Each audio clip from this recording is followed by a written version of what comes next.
Bonjour et bienvenue sur Génération Télévision, voici le TV 168, votre rendez-vous pour parler de l'actualité télévisuelle. Merci de votre fidélité. On commence avec la une.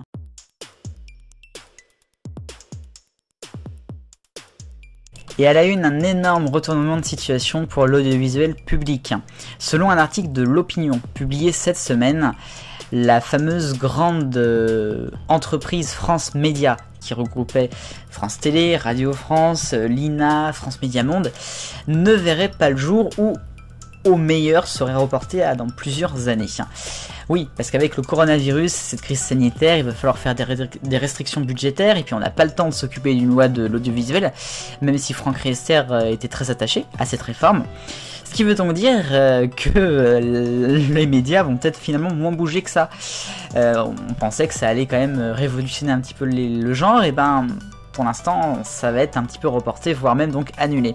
Alors ça va poser plusieurs questions, notamment pour France 4 et France O, est-ce que les chaînes vont rester? Je pense que oui, là il y a vraiment plus de surprises.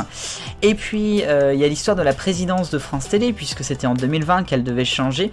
Delphine Ernotte s'était représentée avec deux autres candidats qui étaient également dans la course, mais c'était pour 2 ans et demi avant l'arrivée de France Média. Là les choses vont donc changer si ça se fait pas, et on va avoir un mandat de 5 ans comme d'habitude, et là il y aurait peut-être d'autres candidats qui vont ne pas mettre la voie libre pour Delphine Ernotte. On parle de Christopher Baldelli notamment.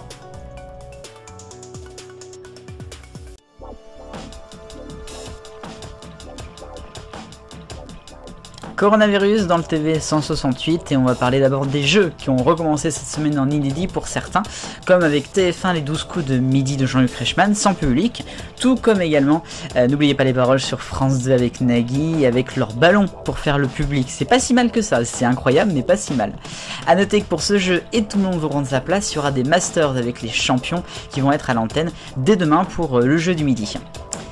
On va parler des séries maintenant, puisque Jean-Luc Azoulay était le premier à reprendre le tournage des Mystères de l'amour, c'était mercredi. Autrement, dès demain, il y aura Demain nous appartient, qui va reprendre. Mais très bientôt également Plus belle la vie dans une semaine, et Un si grand soleil. À noter que les inédits pour cette dernière série va revenir dès le 1er juin, normalement. Et puis la fête de la musique, ça sera le 19 juin en direct sur France 2, depuis Bercy, mais sans public. Ça va promettre ça.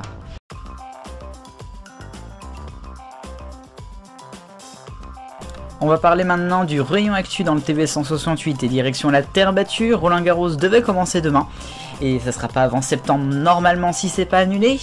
Et la Fédération française de tennis a annoncé cette semaine qu'il voulait absolument privilégier les droits télévisuels pour cette session, et pourquoi pas faire Roland Garros à huis clos.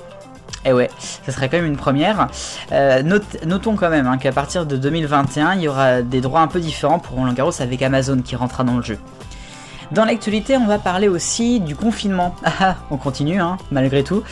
Médiamétrie a publié cette semaine une étude sur les 15-24 ans dans cette période particulière. Ils sont retournés en masse à la télévision, 65% de plus, c'est quand même énorme. Ça a été un confinement, ça a été quelque chose d'incroyable, de toute façon. Il y a France 4 qui a eu un succès, mais c'est surtout les chaînes d'infos qui auront été regardées par les jeunes, notamment BFM TV bien sûr. Et puis on va parler de TF1 qui va lancer enfin District Z. J'ai l'impression que ça fait des années que j'en parle, mais même pas. Ça sera l'émission d'Arthur avec des zombies, ça va être plutôt pas mal. À noter que le tournage avait été décalé pour le confinement, ça devrait pas tarder à revenir. Ça sera Denis Brognard, et c'est l'info de la semaine, qui va animer l'émission. Je crois que c'est la première fois qu'il va animer une émission produite par Arthur. Plutôt pas mal, non ?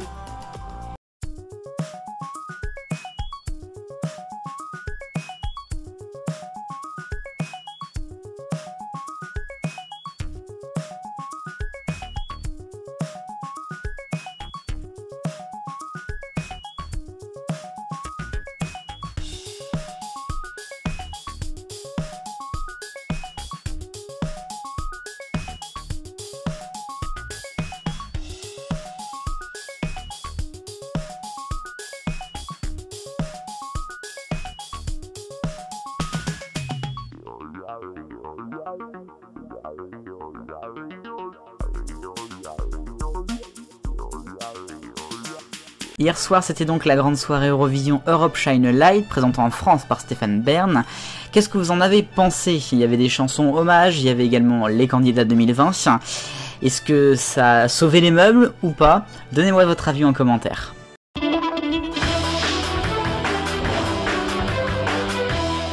Mon point cette semaine sur BFM TV. Je crois que toutes les semaines on aura des trucs à dire sur cette chaîne. Faudrait en faire des vidéos, mais vraiment là on va en parler. Et puis vous avez vu que les 15-24 en plus regardent que les chaînes d'infos. Oh là là là là. Routel Krief avait dit il y a un mois, à la fin d'un discours d'Emmanuel Macron, qui avait fait 35 millions de téléspectateurs, elle avait notamment été impressionnée de son discours, et puis tous les autres à côté disaient que des choses bien. Ce qui fait que Quotidien le lendemain avait raconté que sur BFM, on faisait une ode au chef de l'État.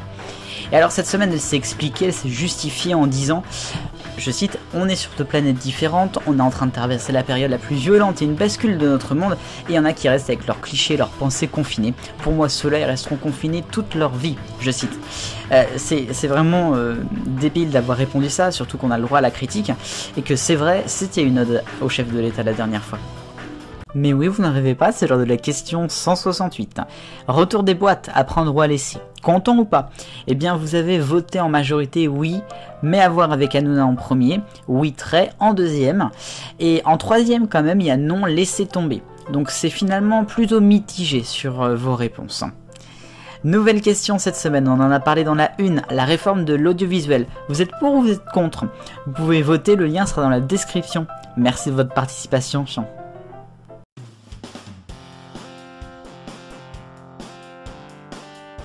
Allez, l'agenda pour terminer ce TV 168. Demain, lundi à 20h15, en direct sur C8, retour d'Apprendre ou à laisser, version Cyril Hanouna et en direct, ça promet. Lundi soir toujours, en prime time, cette fois-ci sur M6, Incroyable Talent. Ça sera inédit avec pas mal de rediffusions d'actes.